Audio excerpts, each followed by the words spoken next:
Okay, everybody. Well, welcome. My name is Katie Rains. I am a recruiter and career coach for our Reskill program. I'm really excited today to be here with my colleagues from the Apprenticely team.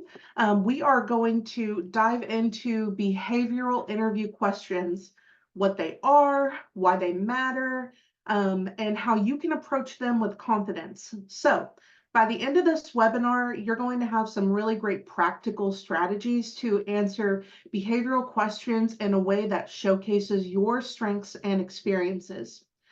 Before we start, I would love to hear from you guys real quickly. Where are you guys joining us from? Feel free to drop your locations in the chat. I'm always a little bit curious. Where in Arkansas are you guys? I'll go ahead and move my chat over here. Okay, so let's start by introducing the speakers today. You already know me, but we have a fantastic team with us today, each bringing unique expertise. So I'm joined today by Miss Jenny Sell. She is a recruiter and career coach working with the apprenticeship program in IT and advanced manufacturing. Our Director of Talent Management and Recruiting, Ashley French, Amanda Champlin, who is our Work-Based Learning Program Manager, and then Nicole Parsons, our Senior Recruiter and Career Coach, and finally Miss Elise Long, who works as a Recruiter and Career Coach for our Work-Based Learning Program. So we are all part of Apprenticely, which is a nonprofit dedicated to building and retaining top IT talent in Arkansas. We're actually in the process right now of moving into other industries as well. But our mission really is to, connect career seekers with meaningful opportunities through apprenticeships in various fields. So if you have any questions during the webinar, please feel free to use the chat function and we're going to address them at the end. And it looks like we've got folks from the Northwest Arkansas area joining us today. So happy to have you guys here. I hope the weather is just as beautiful for you up there as it is in Central Arkansas right now. So this is just a little bit about us. Should have gone over this slide a second ago, but as you may know, we partner with companies large and small all throughout Arkansas. Like I said, we are expanding into other industries, not just IT. We're moving into advanced manufacturing, healthcare as well, and actually moving into other states. So Missouri is an area that we have been targeting as well. But our bread and butter definitely is IT. We have a lot of experts in the field with us today, expert recruiters who've been doing this for a while and can share their knowledge with us. So let's talk about why we're here today, though. What a behavioral interview question is and how do we approach it? Really, these questions, they are designed to assess how you handled situations in the past to predict how you might behave in the future. You're often going to hear them start with phrases like, tell me about a time or describe a situation. But why do these recruiters, or why do recruiters ask these kind of questions? One of the things that we see often at Apprenticely when we're coaching is folks who are technically minded can answer those technical questions fantastically, and that's wonderful. We want you to be able to be confident in sharing how you work, and what your skills are like. But in this day and age, we see that, it's not just about your skill set. Recruiters, they want to understand how you operate under pressure, how you interact with others, and how you approach problem solving. So essentially, they're trying to get a sense of your soft skills like communication and teamwork, adaptability, and conflict resolution, which are just as important, if not, maybe most important as your technical abilities in most roles. So, one of our tips from our recruiting team is to always consider company values when answering these questions. We'll talk a little bit more about how you tailor questions just in general, but We always try and tell people, when you are responding to these behavioral questions, aligning with the company's mission, their culture, it can really set you apart. So, for example, if a company emphasizes innovation, highlight situations where you demonstrated creativity or maybe you took initiative. I would love to hear from you guys. Are there any challenging behavioral questions that you've been asked in an interview? Please share it in the chat. So let's go over some of the most common behavioral questions that you might encounter. These could include describing a situation that you had to collaborate with a diverse group of individuals to achieve a common goal. Um, you could, for an example like this, you can discuss a time when you encountered a problem at work, how you had to go about solving it. You could also discuss a time when you had to quickly adapt to a new situation or an unexpected change. But how did you do that in a way that was in with a mindset where you included diversity? Now, why are these questions asked once again? Each one really is designed to probe different aspects of your professional behavior. So, for an example, when they're asking you about collaborating with a diverse group, they're not just interested in your ability to work with others. They really want to see how you navigate diversity, managing different perspectives, while still achieving a positive outcome. When they ask you about problem solving, they're gauging your critical thinking and your resourcefulness. And when they inquire about adaptability, they are checking to see how well you can handle change, which, as we all know, that is a crucial trait in today's fast-paced work environments. So when you're answering these questions, be specific. Instead of saying something like, we solved a problem by communicating more, describe the exact steps that you took. For example, you could say something like, I initiated a weekly check-in meeting where each team member shared updates, which helped us identify issues before they escalated. This can help show the interviewer that one, you're inclusive, you're including your entire team in this conversation. You're detail oriented. You are trying to get, all the information from your whole team in a holistic way.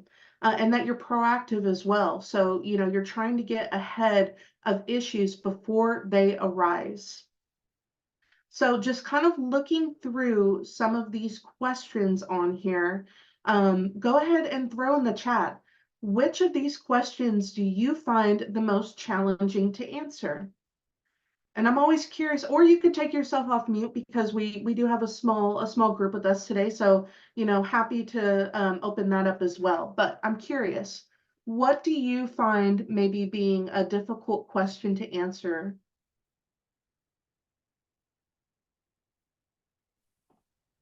And I'll give a couple moments just to see if anybody wants to get out of their comfort zone and share that with us. Um, Hi, this is Joshua Cabrera. Hi, Um, Josh. a question or a situation that I commonly have. So I'm just a recent college graduate, Mm, and sometimes they ask, I think you referenced, we're going to go over this, but a question about a situation that I haven't maybe experienced or that I can't think of a situation. mm, mm. Um, and I really don't like making up something. Uh, and I know preparation is really important, but I get caught up in the moment and I just kind of freeze. Yeah, But yeah, I think the question I struggle to answer questions that I haven't I don't have a situation for. gotcha. Yeah, I think that that's a really great point. Because not everybody has had that experience, maybe it's leading a team, for example. I think that's a really great example. If you haven't had the opportunity to, maybe do something where you had the power to, for example, call a team meeting. How do you answer, something like that? Yes. So I think it's, one, being able to kind of realize what a recruiter is really looking for. And it's okay to say, well, I haven't had that unique experience yet, but here is something I have experienced. Maybe it's working with a coworker who had a differing opinion of how a procedure should be done. And how did you work through that with them? That's a really great way to, still connect the dots as far as what the recruiter is looking for, which is, that teamwork, conflict resolution, but say something also that is authentic to your experience. Something that Nicole Parsons says a lot, and I really love this, is you can come up with, scenarios for these different situations, such as problem solving, innovation, teamwork, conflict resolution. And at that point, once you have kind of these baseline answers, it's really just plug and play. So you can use that scenario and say, well, I don't have a time where necessarily I had to collaborate with a diverse group of individuals, but I did have a time where I worked with this one specific coworker who we had differing views of how to go about a task. So let me tell you about that. And it's still sharing the correct information, what the recruiter is looking for, but you're just being honest with them and saying, well, this is what is authentic to me and my experience. So I think that's a really, really great point. And also, as far as, going blank, during an interview, that is something we see all the time. And we're going to talk a little bit more about that. How do you prep for these questions so that way you feel confident going into that interview? Anybody else? Oh, I see Douglas had something. He said, describe something that didn't go as well planned and why. So, essentially, how do you overcome barriers whenever something that you intended to do didn't go the way that you expected it to? And it could be something along the lines where you haven't really come across that. But, once again, the heart of the question really is, how do you overcome adversity? So I think that that's a really, really great one, Douglas. Um, let's talk a little bit about what these questions have in common. Like we said just a minute ago, they're all trying to understand your ability to handle key workplace challenges. So, this includes that navigating conflicts, whether this is with your internal team or maybe external customers. It's, working effectively in a team dynamic and showing flexibility in a fast-paced environment. So, like I just said, recognizing the pattern of what the recruiters are asking you, what, the heart of the question is, it makes it a lot easier for you to answer. You can provide specific examples of each of these circumstances and then kind of edit and change them as you need to fit the specific question. One thing to remember, I think, is that recruiters are not looking for, or they're not just looking for the right answer. They're trying to look at how you approach the answer. So, do you take ownership of your actions? Are you reflective and able to learn from past experiences? These are qualities that make a huge difference in your candidacy. So, here's why this matters. Employers, they are looking for people who can not only do the job, but who can thrive in the work culture. Nicole says this a lot too, and I now keep kind of going back to her, but she's got some really great insights. But she says a lot of times, I want to know not only can you do the job, but are you somebody that I want to spend 40 hours a week with? We spend the majority of our time in the workplace. So Are we going to be able to, essentially get along? Is this going to be a good fit for you culturally? They want to see if you can maintain productivity under stress, if you're a team player, and in that if you can keep a positive attitude even when things don't go as planned. So to effectively answer these questions, we always recommend using the STAR method, which I'm sure you guys have probably heard of, but this is a fantastic formula for you to structure your responses in a clear and concise way. So, the stands for situation. Start by describing the context within which you had to act. Be specific. This sets the stage for your story. Remember, we've probably not worked with you, so we need to understand a little bit of the background information. Task is the next one. So explain the challenge or the task that you were faced with. What was at stake? This helps show the recruiter what you were up against. A is for action. This is where you detail the specific steps you took to address a situation. Kind of a little tip here. We hear a lot of the time, well, we did this or we did this together. Focus though rather on what you did, rather than like what the team did as a whole. We want to hear what you specifically did in this situation, not the entire team. And then finally, R for result. Share the outcome. What kind of impact did your actions have? Try, if you can, try to quantify this with numbers or metrics if possible. It just kind of helps demonstrate to us the significance of your contribution. So let me see here. I'm kind of curious, as far as the STAR method. If anybody's here is able to maybe throw in the chat, maybe take a moment to think about your recent work experience and then using the STAR method. If you could like write a brief response to a potential interview question. Maybe it's the like Douglas said, describe something that didn't go as you had planned it. Feel free to, share it in the chat and we'll provide some feedback for you guys. I do want to say too, like I said, I can't kind of stress this enough. One of the biggest mistakes we see is candidates not emphasizing their personal contribution. So if you were part of a team, you guys can use phrases to highlight what you did specifically, like such as I led the initiative to, or I was responsible for. So just kind of, solidifying what you did in that situation. So let's talk a little bit about pitfalls now. While preparing your answers, be mindful of these common pitfalls that we see all the time.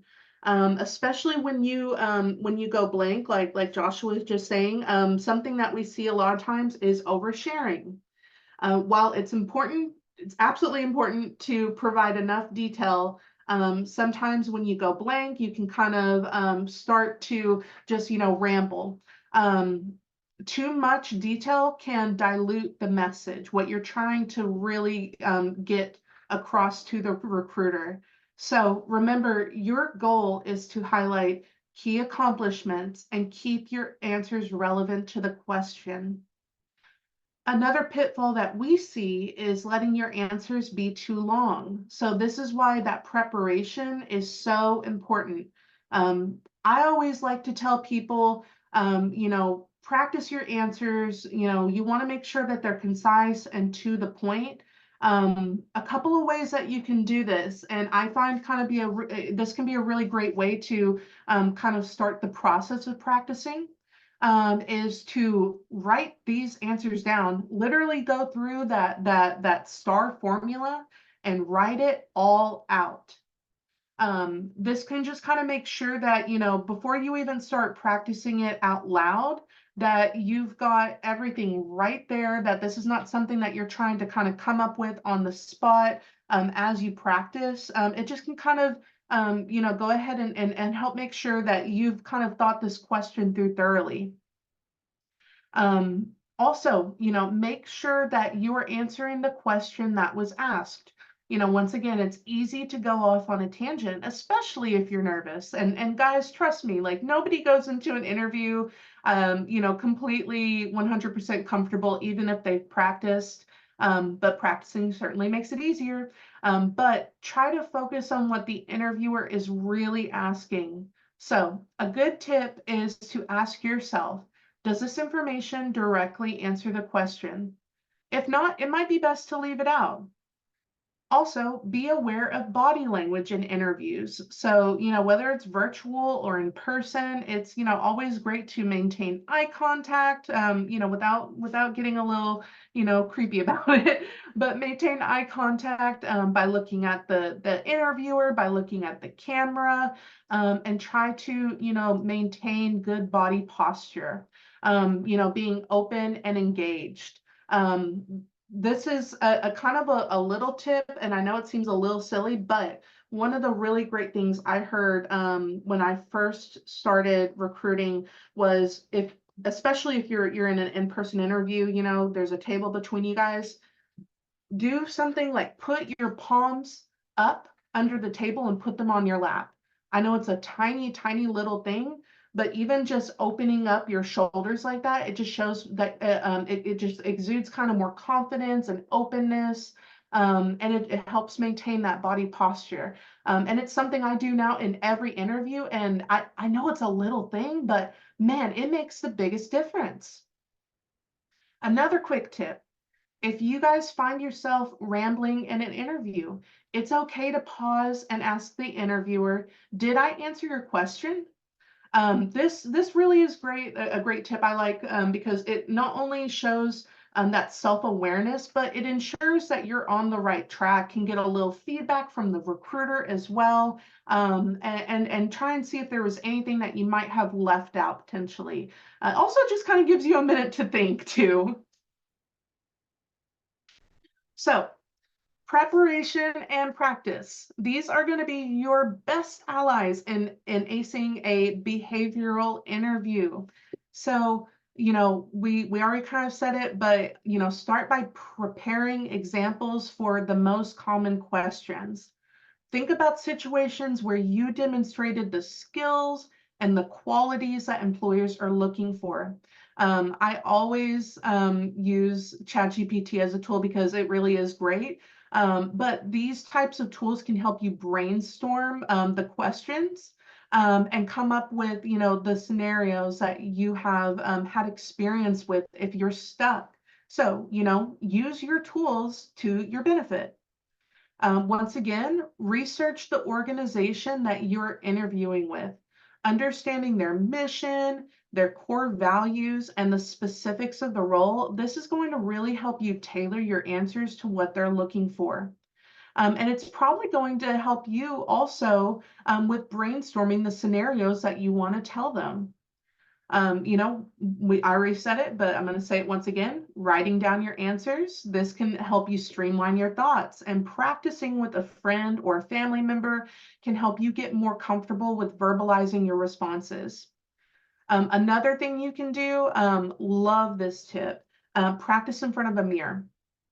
Practice, if you're not comfortable practicing with a friend or a family yet, maybe you're a shyer person, practice in front of a mirror until it gets comfortable. So that way, not only can you practice the actual verbalizing it out loud, but you can see your facial expressions as well. Because as we just mentioned, facial expressions, your body language, it's super, super important. And it speaks volumes, to the recruiter. So, once again, practice, it really does make perfect. One of our recruiters shared that a candidate who practiced out loud, whether it was, with a friend or in front of a mirror, they tend to perform better. This practice, it really helps you refine your answers and build your confidence. And it, kind of makes you less likely to stumble during an actual interview as well.